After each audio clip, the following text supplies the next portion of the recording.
सुस्वागतम. ठरलं तर मग मालिकेच्या आजच्या भागामध्ये आता लगेच पूर्णाजी ही दरवाजात आलेली असते आणि कुसुम पूर्णाजीला बघत म्हणते की मी चालले होते मुलांना घेऊन पूर्णाजी. तेव्हा बोट करत पूर्णाजी म्हणते की कुसुम, मी तुला जे सांगितलं होतं ते तू केलं नाहीस. आता मी जे करणार आहे ते मी माझ्या पद्धतीने करते. लगेच पूर्णाजी अर्जुनला म्हणते की अर्जुन, सकाळपासून मी काही बोलले नाही कारण आज सणाचा दिवस होता. सणाचा दिवस आपल्या घरी खराब होऊ नये अशी माझी इच्छा होती. पण सणाच्या दिवशी आपलं घर पवित्र राहावं असं माझ्याशिवाय कुणालाच वाटत नाही. म्हणून मला बोलावंसं वाटतंय. आणि पूर्णाजी म्हणते की तू अर्जुन असा काय विचार करून एका खुनाचा आरोप असलेल्या गुन्हेगाराला आपल्या घरी घेऊन आलाय. पूर्णाजीचे ते बोलणे ऐकून सर्वांना मोठा धक्का बसतो. तर आता सायली ही अर्जुनकडे बघू लागते. अर्जुन म्हणतो की गुन्हेगार काय बोलतेस पूर्णाजी, आज तर आपल्या घरी सायलीचे बाबा आले. पूर्णाजी म्हणते की म्हणजे त्यांनी एक खून केला आणि त्यांच्यावर त्याची केस सुरू आहे, बरोबर ना अर्जुन. तर सायली मधुभाऊकडे बघते आणि मधुभाऊंनी खाली मान घातलेली असते. पूर्णाजी म्हणते की अर्जुन, हे माझं घर आहे आणि मला माझ्या घरात कोणीही खुनी किंवा दरोडेखोर नकोयेत. त्यानंतर लगेच हात जोडत सायली म्हणते की पूर्णाजी, मी तुम्हाला हात जोडते पण तुम्हाला जे काही बोलायचं ते मला बोला, माझ्या मधुभाऊला बोलू नका. त्यांनी खूप त्रासाचे दिवस काढले, तेव्हा आणखी त्यांना त्रास होऊ नये म्हणून मी तुम्हाला हात जोडते. त्यांना तुम्ही काही बोलू नका. तर पूर्णाजी म्हणते की जो गुन्हा करतो ना त्याला शिक्षा भेटतेच. तेव्हा पूर्णाजीला सायली म्हणते की मधुभाऊंनी कोणताही गुन्हा केला नाही, त्यांच्यावरील आरोप खोटे आहेत. सायली म्हणते की खऱ्या आणि खोट्याच्या पारड्यात खोट्याचं वजन नेहमी कमीच भरतंय. सायली म्हणते की तुम्ही मधुभाऊंचं कर्म बघा ना, त्यांनी माझ्यासारख्या मुलीला आधार दिलाय. सायली म्हणते की ही मानसी बघा ना, जेव्हा ती मधुभाऊंना भेटली तेव्हा ती तानी होती आणि तिला कोणीतरी एस.टी. स्टँडवरून सोडून गेलं होतं आणि तिला आश्रमात घेऊन येऊन मधुभाऊंनी तिला आधार दिला. आणि हा सोमू तर जेमतेम 3च किंवा 4च दिवसाचा होता तेव्हा मधुभाऊंनी त्यालासुद्धा आधार दिला. त्याच्या पोटात आईचं दूधसुद्धा गेलं नव्हतं आणि जगेल की नाही याची त्याची आशासुद्धा नव्हती. आणि असा माणूस कुणाचा कसा खून करू शकेल असे आता सायली ही पूर्णाजीला बोलते. सायली म्हणते की पूर्णाजी, त्यांचा सज्जनपणा कायद्याला दिसला नाही, तो मला माहिती आहे. सायली म्हणते की पूर्णाजी, आपल्या शरीरात एक मन असतं, ते कुणालाच दिसत नाही पण त्याचं सुद्धा एक अस्तित्व असतं. तसेच माझे मधुभाऊ हे निर्दोष आहे आणि त्याला कुणीच नाकारू शकत नाही असे आता सायली पूर्णाजीला सांगते. सायली म्हणते की पूर्णाजी, मी तुमच्या पाया पडते पण आपल्या घरात त्यांना तुम्ही दोषी ठरवू नका. तर सायलीकडे बघून मधुभाऊ विचार करतात की मी इथे यायलाच नको होतं कारण माझ्यासाठी आज साऊला हात जोडावे लागतात. तर लगेचच अस्मिता म्हणते की अगं, यांनी तर खूनच केलाय. अस्मिता म्हणते की यांनी खून केला हे तन्वीने स्वतःच्या डोळ्याने बघितलं, तरी तू म्हणतेस कशी की यांनी खून केला नाही म्हणून. तर आता इकडे तन्वी विचार करते की तो खुनाचा विषय आता इथे नको. अर्जुन जर मला प्रश्न विचारायला लागला ना तर माझी वाट लागेल. तर आता पूर्णाजी ही सायली आणि मधुभाऊकडे बघत म्हणते की इथे कुणीही न्यायनिवाडा करणार नाही. सत्य हेच आहे की हा माणूस अजून निर्दोष सिद्ध झालेला नाहीये. तर लगेचच अर्जुन म्हणतो की ते तर मी सिद्ध करील पूर्णाजी. जोपर्यंत आरोप सिद्ध होत नाही तोपर्यंत तो माणूस निर्दोष असतो. अर्जुन म्हणतो की कोर्टाने त्यांना अजून दोषी ठरवलेलं नाहीये, तेव्हा कुणीही त्यांना बोलू नका असे आता अर्जुन सर्वांना सांगतो. तर लगेच मधुभाऊ म्हणतात की मी इथं आलो, मला माफ करा. मला वाटलं होतं की लेकीचा संसार इथे येऊन मी बघेन आणि पुन्हा माघारी जाईल.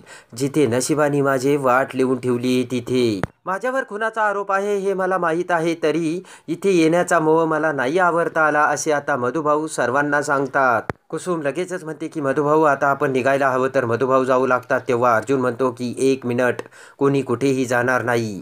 तेव्हा ते ऐकून पूर्णाजी प्रताप सर्वांना अजून मोठा धक्का बसतो. तर पूर्णाजी सायलीला म्हणते की तुझीच फूस होती म्हणून अर्जुन या खुन्याला घेऊन घरी आला. तेव्हा अर्जुन म्हणतो की पूर्णाजी, मी काय आहे आणि कसा आहे तुला चांगलंच ठाऊक आहे, तरीसुद्धा माझ्या बायकोंनी मला सांगितलं आणि मी हे असं केलं असं तुला वाटतं का. तर प्रताप म्हणतो की अर्जुन, हे काय चाललंय, आपल्या घरी सण आहे.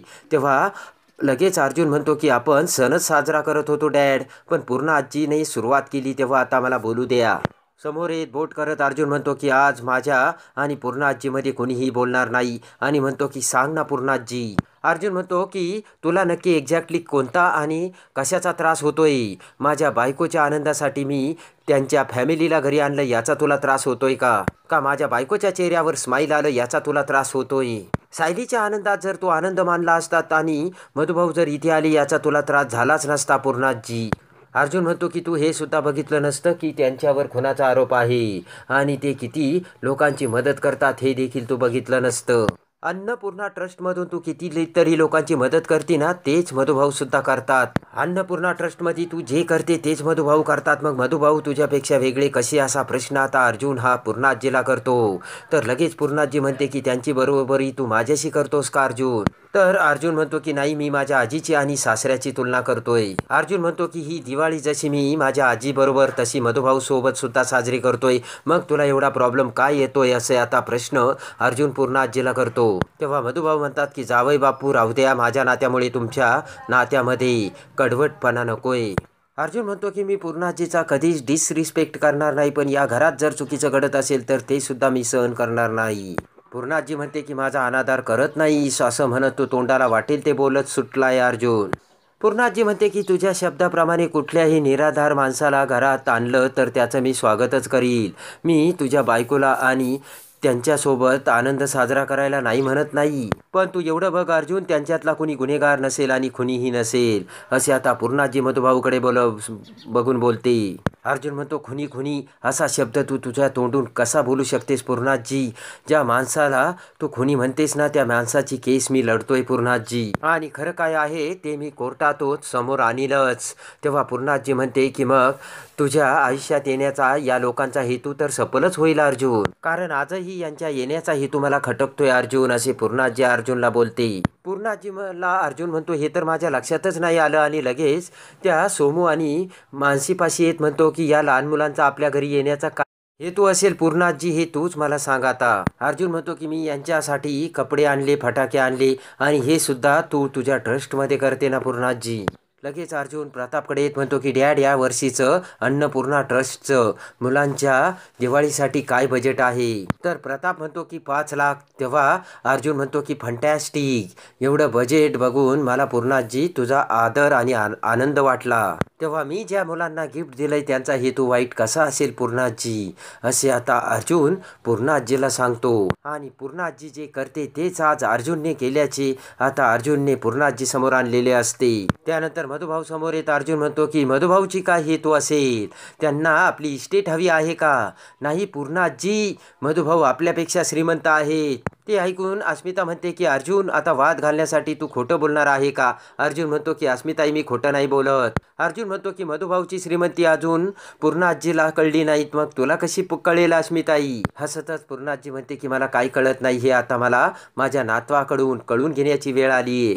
तर आता मला हे सुद्धा ऐकू दे. तेव्हा अर्जुन हा पूर्णाजी समोर येत म्हणतो की पूर्णाजी, तुला चांगलंच माहिती आहे की खरी श्रीमंती ही पैशाची नसते तर ती मनाची असते, आणि ती श्रीमंती ह्या मधुभाऊंकडे किती आहे ना, ते या तू मुलांना विचार आणि कुसुमताईला विचार. ज्या माणसाचं डायलिसिस तुझ्या ट्रस्टमधून झालं ना, त्या काका आणि काकूंना विचार मधुभाऊची श्रीमंती.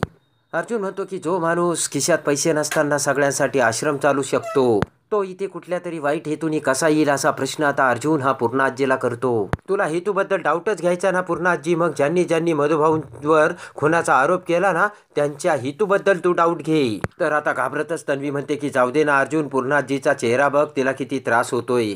माफी मागत अर्जुन म्हणतो की सॉरी पूर्णाजी, पण खरा श्रीमंत जो नाही ज्याच्यासमोर ताट भरलेलं असतं.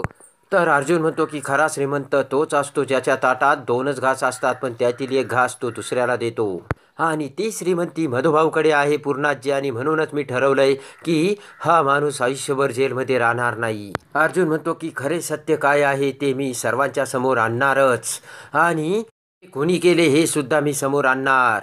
तर लगेचच अर्जुन हा तन्वीकडे बघत म्हणतो की खोटी साक्ष कुणी दिली आणि का दिली हे सुद्धा समजून त्यांना सुद्धा शिक्षा होईल. तर पूर्णाजी म्हणते की अर्जुन, आतापर्यंत मी तुझं ऐकलं, आता माझं ऐक. तुझ्या प्रत्येक क्लायंटला तू वाचवशील यात माझी काही शंका नाही. पूर्णाई म्हणते की माझा तुझ्या कर्तृत्वावर पूर्ण विश्वास आहे अर्जुन. पूर्णाई म्हणते की या माणसाला जर तू निर्दोष अजून सिद्ध केलं नाही, आणि जेव्हा तू निर्दोष सिद्ध करशील ना, तेव्हा मी यांना घरी घेऊन येईल, पण तू अजून यांना निर्दोष सिद्ध केलेलं नाहीयेस, तेव्हा अशा बरोबर मी उठबस करत नाही. तेव्हा नातं जोडणं तर फार दूरची गोष्ट राहिली, असे पूर्णाजी अर्जुनला सांगते, आणि त्यानंतर कुसुम आणि मधुभाऊ तेथून निघून जातात. तर आता इकडे सायदी ही अर्जुनच्या त्या बोलण्याने अगदी खुश झालेली असते. आणि अर्जुनला इम्प्रेस करण्यासाठी सायली चैतन्यकडे येते आणि म्हणते की चैतन्य भाऊजी, मला अर्जुन सरांना सुद्धा एक स्पेशल गिफ्ट द्यायचं, काय देऊ? तर चैतन्य म्हणतो की कॅन्डल डिनर नाईट. ते ऐकून आता सायली ही बेडरूममध्ये येऊन अंधार करून अर्जुनची सगळी रूम ही आता कॅन्डल लाईटने सायलीने सजवलेली असते. तर लगेचच दरवाजा उघडून अर्जुन आतमध्ये येतो आणि लगेचच सायली अर्जुनला ती सरप्राईज दाखवते आणि म्हणते, कसे वाटले माझे सरप्राईज? तर अर्जुन म्हणतो की फंटॅस्टिक. आणि आता लगेचच आता सायलीने सुद्धा अर्जुनला प्रेमाचे गिफ्ट दिलेले असते. तर आता अर्जुन आणि सायली प्रेमाने एकमेकांचा विश्वास जिंकत कसे एकत्र येतात आणि अर्जुन आता मधुभाऊंना सोडून तन्वीचे कसा पर्दाफाश करतो हे बघण्यासाठी आणि ठरलं तर मग मालिकेच्या डेली अपडेटसाठी आपल्या चॅनलला लाईक करा, सबस्क्राईब करा.